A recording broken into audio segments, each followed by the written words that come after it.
Et la première image de cette édition, bien sûr, c'est la rentrée scolaire hier partout en France et dans la région. Un peu plus de 800 000 élèves ont retrouvé hier matin le chemin de l'école dans le Nord-Pas-de-Calais. Que ce soit en primaire ou en secondaire, la rentrée est toujours un moment fort. D'autant plus lorsqu'il s'agit de découvrir les nouveaux emplois du temps établis suite au nouveau rythme scolaire. Pour les écoles, cette réforme et l'organisation des fameux TAP, les temps d'activité périscolaire, reste un sujet majeur de la rentrée. Exemple ici à la Madeleine, à l'école Louise de Bétigny. Des TAP réparties sur la semaine qui induisent forcément des journées moins chargées, mais aussi des semaines de 4 jours et demi, des cours le samedi matin. Sophie Laden était hier à la sortie des classes et a rencontré quelques parents d'élèves. C'est vrai que parfois, si on veut partir voir les grands-parents, etc. Bon, bah voilà, le petit finissant à midi, enfin 11h30 maintenant. Oui, c'est un inconvénient. D'un autre côté, ça permet aussi de voir les instituteurs, les maîtresses, etc. le samedi, parce que sinon, quand on travaille toute la semaine, on a peu d'occasion de les voir. Donc, c'est pas forcément qu'un désagrément. C'est plus sur la fatigue, vraiment. C'est la deuxième année que les petits vont à l'école le samedi. Pour nous, c'est très bien. On a 2 petits garçons et puis ça nous laisse le temps de faire des choses le samedi matin, alors que le mercredi, on travaille. La coupure du mercredi, pourquoi pas, mais c'est vrai qu'avoir l'école le samedi matin, ça nous fait un week-end plus court, donc on verra. Je pense que voilà, on devra s'y faire, mais j'aurais préféré mercredi matin, sincèrement. Toujours à propos de cette rentrée, on évoque aussi la suspension cette année du PEGD, le programme éducatif global départemental. Le député PS du Nord, Yves Durand, avait convié la presse ce lundi pour dénoncer cette mesure prise par la nouvelle majorité au conseil départemental. Un PEGD mis en place en 2011, censé permettre à certains collèges de financer mieux des activités périscolaires. En conséquence, selon l'opposition socialiste, la suppression donc de subventions pour des activités sportives ou culturelles, des projets de réhabilitation de collèges mis en pause et la perte potentielle de près de 300 emplois dans le département. De l'autre côté, la majorité rejette ces critiques et explique en fait mettre en pause le PEGD afin d'analyser le dispositif pour mieux le relancer à la rentrée 2016. L'objectif étant encore et toujours de faire des économies. On écoute tout de même le député socialiste Yves Durand, lundi donc au micro de Sophie Laden. Le collège, c'est l'apprentissage de la vie et de se donner les moyens d'être libre, d'être responsable et d'affronter la vie.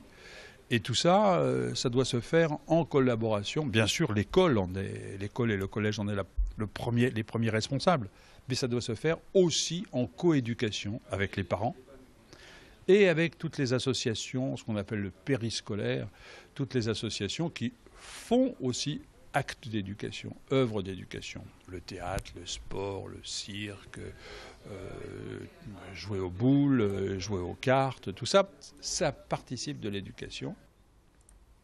En ce mercredi, quelques infos en bref, également avec tout d'abord cet important incendie hier après-midi dans le centre de l'île. Un appartement de la rue des Arts a pris feu et les flammes se sont rapidement propagées à la toiture et aux appartements voisins. 13 logements en tout sont concernés et 15 personnes ont donc dû être relogées hier soir. Heureusement, pas de blessés sérieux à déplorer, mais un important dispositif de pompiers sur place pour maîtriser l'incendie et des travaux d'urgence dès aujourd'hui pour sécuriser la toiture détruite et éviter ainsi tout risque durant la braderie. Autre fait divers hier à Roubaix, une fillette de 4 ans a eu le pied écrasé par un bus. Rue de l'Homme-les vers à 18h30, un bus Transpol quittait son arrêt après avoir déposé normalement certains passagers, parmi eux une famille, une petite fille de 4 ans. Cette dernière a malheureusement chuté au sol et sa jambe s'est retrouvée sous la roue arrière du bus. L'enfant a été pris en charge par les pompiers et conduit à l'hôpital et selon les premiers éléments, le chauffeur n'aurait rien pu faire pour éviter l'accident. La circulation rue de l'Homme-les a pu reprendre quelques instants après. 7h19, on évoque désormais la braderie 2015 dans 3 jours et je vous rappelle que nous serons en direct toute la journée depuis le centre-ville de Lille, 10 heures en direct avec nos équipes pour vous faire vivre l'événement comme si vous y étiez. Avant cela, plusieurs sujets à évoquer cette semaine pour bien préparer ce week-end.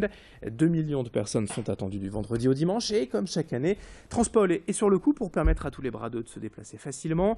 Les 2 lignes de métro, les 2 lignes de tram ainsi que les lignes de bus périphériques à la braderie fonctionneront non-stop du samedi matin au dimanche midi. Sachez tout de même que les lignes de bus desservant le périmètre à la braderie seront déviées. Les stations Velle-Lille du centre seront-elles démontées? Toutes ces infos pour ce week-end à retrouver sur le site internet de Transpol.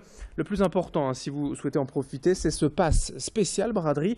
5 € pour utiliser tout le réseau Transpol, métro, tram et bus du samedi matin au dimanche soir. Plus d'explications avec un des responsables Transpol rencontré par Clémence Rollin. personnes qui n'auraient pas une station de métro à proximité de chez elles, un des moyens aussi très efficaces, c'est d'utiliser nos parkings relais, donc en bout de ligne à Quatre-Cantons, Stade Pierre-Mauroy, à Saint-Philibert, à CHRB Calmette.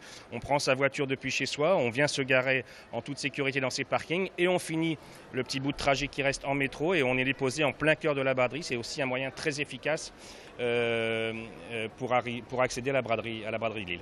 Il y a plusieurs milliers de places sur l'ensemble de ces parkings, mais voilà, à la station Quatre-Cantons Pierre-Mauroy, par exemple, vous êtes quasiment sûr cette année d'avoir de la place puisque le parking avait été considérablement agrandi dans le cadre du grand stade. Allez, fin de ce journal. Dans un instant, la météo et l'infotrafic à suivre sur Grand Lille TV.